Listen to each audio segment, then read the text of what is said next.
What's up, you guys? Slim here with a new video today, and as you guys can see, I got a new, kind of cool little setup. I'm actually visiting my mom. My mom is Slim, who actually, got me the equipment.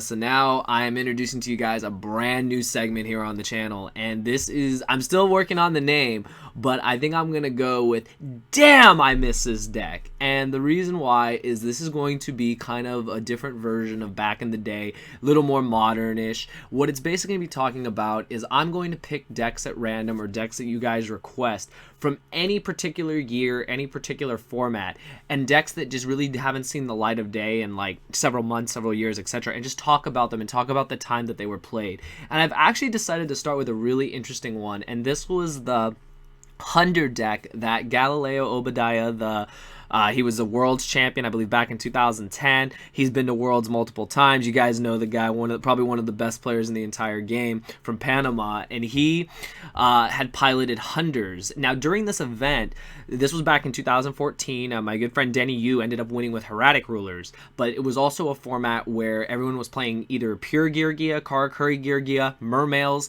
and then this deck came out of nowhere. Denny actually ended up losing to this deck, which is really interesting. He even talked about it in his profile about how he actually lost to it due to the combo of Vylon Prism on a giant like Stardust Spark or a giant Crimson Blader, just completely lock you out. So what I'm going to do in this new segment is just go over the deck list and tell you guys basically why how this deck was built, all the stuff, all the stuff kind of like I do back in the day, but just we're going to touch on more decks. We're going to cover a vast amount of decks. I know there's going to be hundreds of decks for this segment, and I just hope you guys will really support it. If you guys can smash that like button, I'd love to get 40 likes.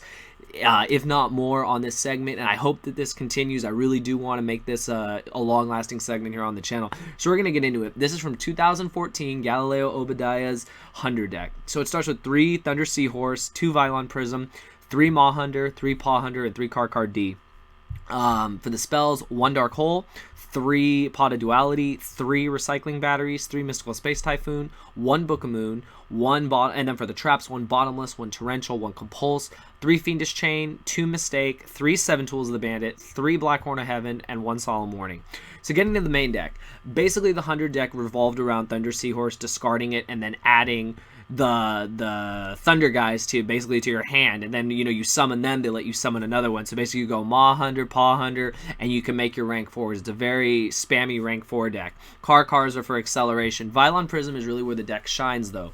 Whenever it's brought out, when you synchro with it, it's a level 4 tuner, and it's sent to the graveyard. You can pay 500 life points, then target one face-up monster you control, equip this card to that target, and if the equipped monster attacks or is attacked, it gains 1,000 attack during the damage step only.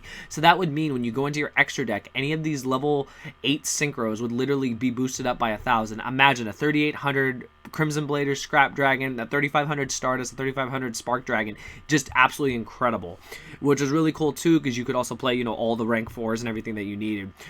So other things to highlight from the deck, he maxed out on Recycling Batteries because he didn't want to play Sis Hunter because he felt that it was too slow. He also felt that Recycling Batteries would let you get back whatever you need. I mean, I think the card was great. It was basically a salvage for these guys. So if you ran out, you just got him back again, and you could also get back Vylon Prism, which is just absolutely insane. So I think that was just really, really great.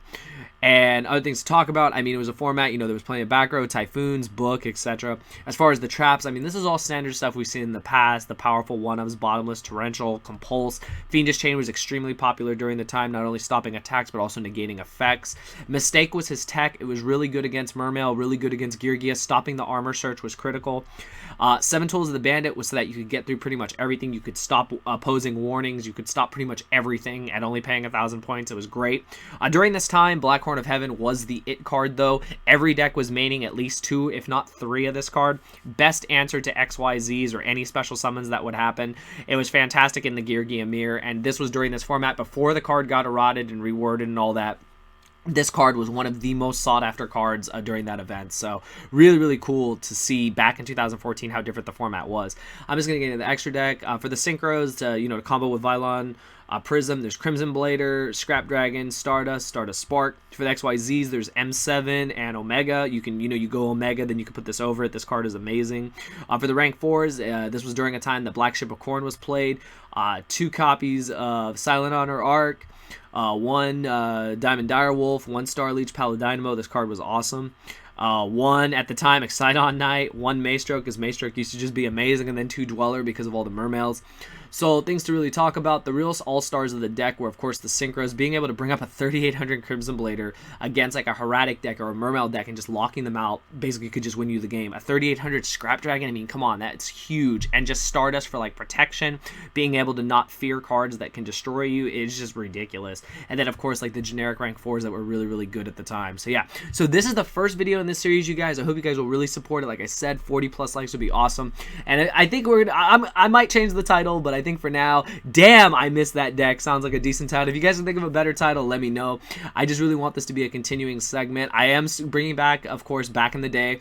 Those are going to be probably a lot older deck profiles for you guys, but this is going to be more modern, talking about like, just random decks. I'm going to pick random lists from YCSs and Nationals and stuff like that, stuff that kind of stands out. And if you guys actually want to see some of the stuff that you guys miss, even if it's pure gear or any of that stuff, I can bring that to you guys too. If you want to see Denny's Herratic Rulers, etc., and just talk about like how the format was during that time, and it was just a little different. I know it sounds crazy, but I mean, it's already been 2 years since this deck was, since this deck was constructed. So when you think about that, it's like, wow, like where did 2 years go? So anyways, I hope you guys enjoyed this video. Please, 40+ likes would be awesome. I hope you guys like the new setup, getting my little mug in there so you guys can see my reaction, all my crazy facial expressions. Like I said, I am visiting my mom, so the cabinet where, I used to do all my old videos, so it was great. So anyways, I hope you guys liked it. Let me know if you did, and let me know what decks you'd like to see here on this series, and I'll bring them to you. So I hope you guys enjoyed it. Give it a thumbs up, and thank you for watching.